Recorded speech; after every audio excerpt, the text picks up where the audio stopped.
Hello everyone, and welcome to the second instalment in my miniatures basing series. This is a Blood Bowl turf base, and I decided with this to go a little bit extra than just static grass on a base. I decided to make it an actual block of earth.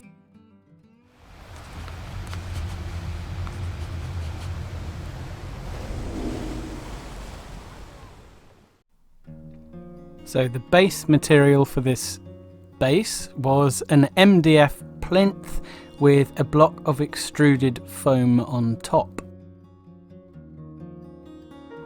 And the material I used for the turf itself was Sculptamold, which is a trusty go-to in my particular armoury. You just mix it into a relatively stiff paste. If you leave it too wet, then it does take a long time to dry. So just mix it into the consistency a bit thicker than kind of cream cheese, I would guess. So I just spatulaed this on top of the base, and I wanted it to overhang the sides because I am making some bases with very clean sides, but on this one it's going to be a block of turf, and I just wanted there to be a few roots hanging down from a kind of lip of the grass, so to speak. So I just maneuvered the Sculptamold around, flattened it out until I was basically happy with the overhang and with the general surface. And what this also does is it provides a fairly rough yet smooth, it's flat but it's slightly hummocky surface, as you can see there where the light caught it, which is very realistic for turf. And to add a bit more three-dimensional texture to the side, I just used the Hotwire Foam Factory's sculpting tool to carve into the foam, and this is why I like using foam over wood, etc. It just gives you a few more options, and you can up the durability at a later stage with various foam coats, etc. So now I use some black gesso to coat all of that, and this gives a bit of a keyed surface as well as providing a very nice matte black finish. For this particular model, the keyed surface isn't necessary really because I'm not going to be using any washes, but it does provide a very nice even coat all over and you don't lose any of the detail. And then some Vallejo thick European mud, which this basically forms the earth texture or the mud texture on the side of the piece here. So I just spatula it on at first and then I just ease it over. And now these are some roots from a very amazing Italian diorama scenery maker. The link was on the screen just then. Please do go and check him out. He's given me a load of stuff to use in my videos.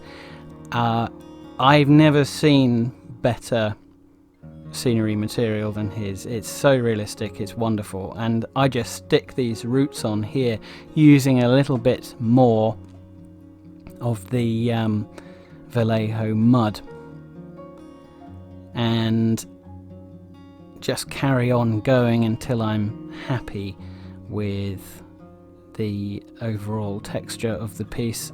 You don't want to overdevelop it because then it starts to look a little bit messy, but the mud sticks very, very firmly. And now I'm using static grasses, 2mm, different shades. I'm using some Woodland Scenics and some WWS Scenics stuff, which is World Scenics. And I want to make this into stripes like you'd see on a football pitch. So I apply the glue in stripes, and this is just Mod Podge matte, which I lay on fairly thickly to give the grass the best possible chance of sticking. And I start off with one colour. Couldn't tell you which colour this one is. I think it's the Woodland Scenics one, although I may be completely wrong. But anyway, so this is a slightly different shade than the other one, so you've got one slightly darker, one slightly lighter, and that will provide that kind of striped look.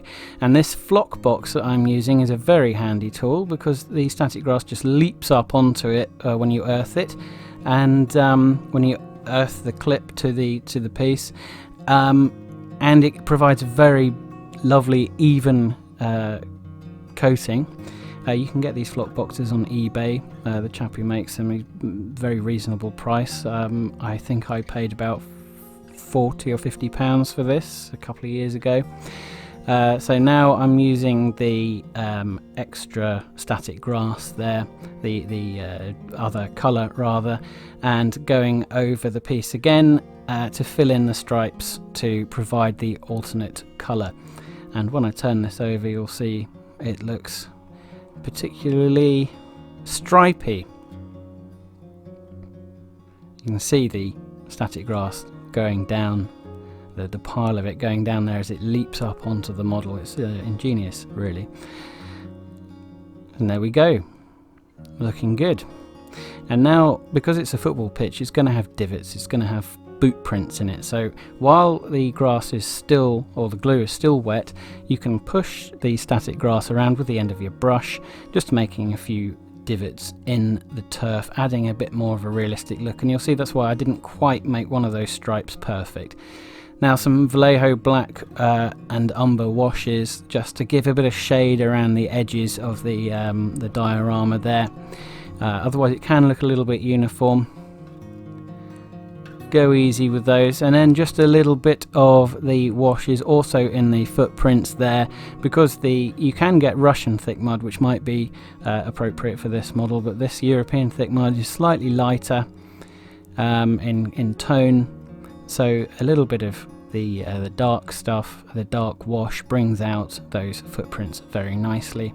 And then to finish off, just a bit of an extra coating there of the matte black gesso, and then a little bit of a wash up the sides as well to blend the base into the turf. And there we have it, my Blood Bowl turf miniatures base. This is 10 centimeters by 10 centimeters.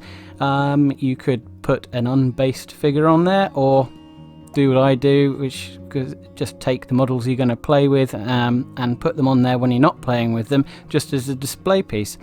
It's highly realistic. I was very pleased with it. Thanks ever so much for watching, and I'll see you next time. Cheers!